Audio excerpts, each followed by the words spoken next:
Good morning, fellow farmers. I have the urge in me to share one or two experiences I've had in the recent past. Perhaps one or two persons may benefit. I will not run into the mistakes that I made when I started. I really did not have any prior knowledge or experience in animal farming, in livestock, beyond the little experience I had while I was in the village when my mom was rearing some animals, the West African dwarf goats, about 4 or 5 of them. And that was, I was not even a party to the management of those animals then. Shortly after I got my PhD in security studies, in security psychology. So I was called upon by the, the private university bilingual in the development of curriculum for undergraduate program in security management and criminology. That was what prompted my transiting from Nigeria into Benin Republic. I got an apartment in a very big compound, and a thought crossed my mind. Why don't you make use of these uh, spaces? I called on the landlord, the owner of the property.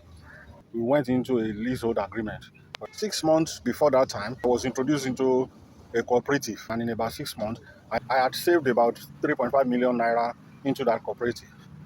So it crosses my mind that I can use the money.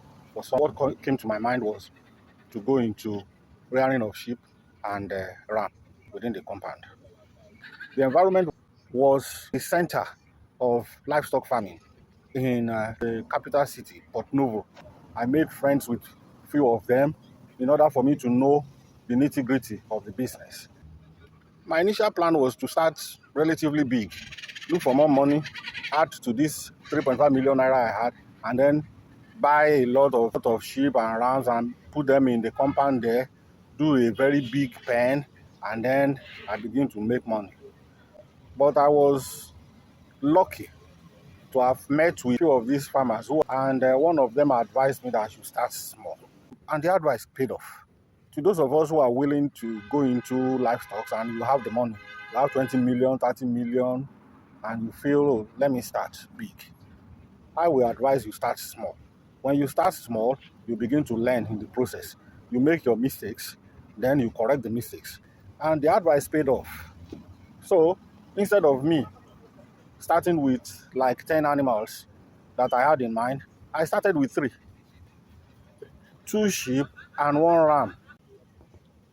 But I made a costly mistake in the construction of the pen. I constructed a massive pen that could accommodate between 50 and 100 sheep and ram. And here I am raising 3.